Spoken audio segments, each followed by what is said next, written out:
సిఆర్టీల భవిత ప్రశ్నార్థకం. విశాఖ ఏజెన్సీలో 500కు పైబడి టీచర్ల రెన్యువల్స్ కొరకు ఎదురుచూపులు. ఆశ్రమాల్లో సబ్జెక్టు ఉపాధ్యాయుల కొరతతో ముందుకు సాగని గిరిబాలల చదువులు. ఏపీ ఫైనాన్స్ సెక్రటరీ వద్ద పెండింగ్ ఫైల్. చేతులెత్తేసిన గిరిజన మంత్రి అంటున్న సిఆర్టీ యూనియన్ నాయకులు. ఏపీ కేబినెట్ భేటీలో పరిష్కార దిశగా అధికారులు ఎదురుచూపులు. లోపభూయిష్టంగా గిరిజన సంక్షేమ విద్యా వ్యవస్థ. గిరిజన సంక్షేమ విద్యాశాఖ తీరు అస్తవ్యస్తంగా మారింది.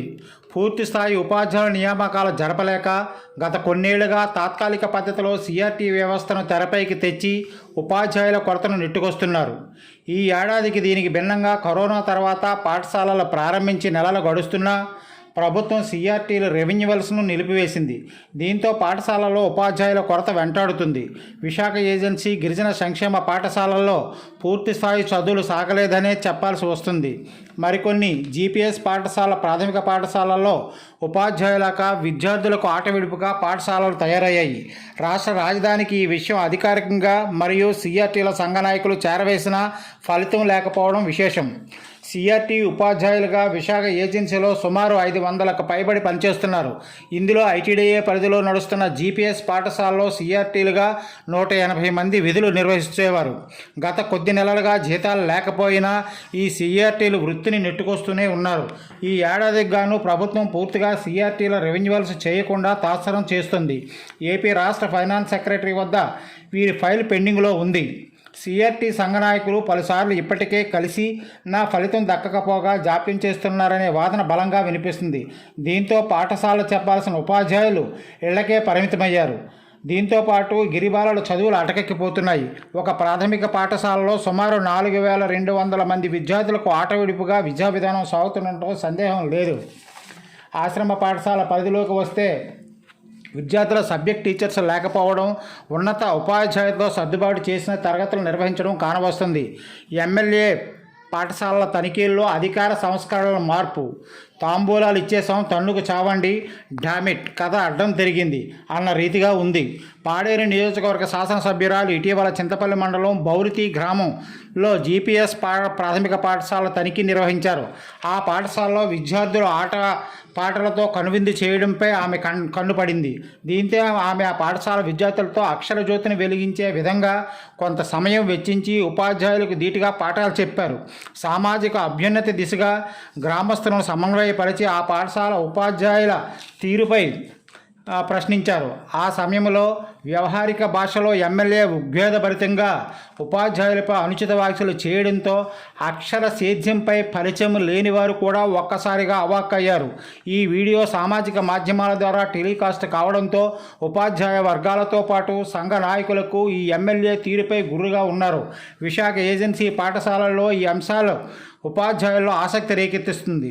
దీనికి అంతటికీ కారణం లేకపోలేదు ఆ పాఠశాలలో ఉపాధ్యాయుడు లేకపోవడమే. ఆ పాఠశాలలో పనిచేస్తున్న ఉపాధ్యాయుడు ఇటీవల సస్పెన్షన్కు గురి కావడంతో ఉపాధ్యాయుల కొరత, సిఆర్టీల లేమితో అదే గ్రామానికి చెందిన ఒక యువకుడు కనీస వేతనం కూడా తీసుకోకుండా గిరిబాలలకు పాఠాలు చెబుతుండడం విశేషం. ఈ పాఠశాలలో ఉపాధ్యాయుని నియమించాల్సిన బాధ్యత ప్రభుత్వ అధికారులతో పాటు పారదర్శకంగా ప్రభుత్వం సిఆర్టీలను నియమించకపోవడము, ఉపాధ్యాయులపై నిర్లక్ష్యంగా భావించడం వారి విజ్ఞతకే వదిలిపెట్టాలి. రూటు మార్చిన అధికారులు. స్కూల్ కాంప్లెక్స్ పరిధిలో ఉన్న జీపీఎస్ పాఠశాలలో ఎస్జీటీలుగా పనిచేస్తున్న ఉపాధ్యాయులను డిప్యుటేషన్ ద్వారా నియమించి పాఠశాలలు మూతపడకుండా చర్యలు తీసుకుంటున్నారు. ఇది ఇలా ఉండగా ఆశ్రమ పాఠశాలలో పరోక్షంగా ప్రాథమిక విద్యకు విఘాతం ఏర్పడుతుందని పలువురు అభిప్రాయపడుతున్నారు. సిఆర్టీలకు ఏపీ కేబినెట్ భేటీలో చుక్కెదురు. విశాఖ ఏజెన్సీ పాఠశాలలో సిఆర్టీలగా రెన్యువల్స్పై ప్రభుత్వం కేబినెట్లో చుక్కెదురైంది. ఏపీ ఫైనాన్స్ సెక్రటరీ వద్ద పెండింగ్లో ఉన్న ఫైలుకు మోక్షం కలగనట్టయింది. అధికారులతో పాటు వందలాది మంది సిఆర్టీలు ఆశాభావంగా ఎదురు చూసినా ఫలితం లేకపోవడంతో గిరిజన విద్యా విధానంలోతో పాటు విద్యార్థుల సిఆర్టీల భవిత ప్రశ్నార్థకంగానే మిగిలిపోయింది.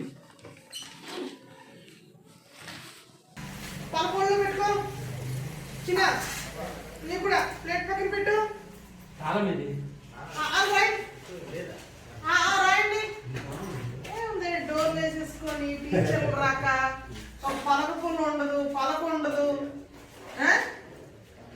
ఆ మాత్రం దానికి స్కూల్ వాళ్ళు ఎందుకు ఇంట్లో కూర్చోబెట్టి పిల్లలు ఆడుకుంటారు ఇంట్లో. మరి మీరందరూ గ్రామస్తులు మీరందరూ నిందించారు కదా. మీరు వస్తులుగా మన పిల్లలు స్కూల్కి వస్తున్నారు కాబట్టి మనకు కూడా అంతే బాధ్యత ఉంది. గట్టిగా టీచర్లు కట్టేయండి. ఎక్కడో చెట్టుకి ఎక్కడో ఆయనకి నార్మల్ గా పెట్టారండి. నార్మల్ గా పెట్టినా అన్న ఇక్కడ సస్పెండ్ అయిపోయాడు కాబట్టి ఇక్కడ ఎవరో ఒకరు ఉండాలి కాబట్టి ఒక వ్యక్తికి అందాక టెంపరీగా పెట్టారు. ఆ టెంపరీగా పెట్టిన వ్యక్తి మరి తీసుకున్నప్పుడు మనం ఎందుకు వదిలేయాలా? మీరు అందరూ గట్టిగా ప్రశ్నించండి. ఇక్కడ మైనస్ అయిపోవడం ఎవరు పాడైపోతున్నారు? మన పిల్లలు పాడైపోతున్నారు. కంప్లైంట్ చేశారు అయినా కూడా మార్పు రాలేదు కదా. ఆ టీచర్ వస్తే చెట్టుకో ఏ గేట్ కో కట్టేయండి, కట్టేసి వదలకండి. మా దాంట్లోకి ఇన్ఫార్మ్ చేయండి, పీఓ గారికి ఇన్ఫార్మ్ చేయండి.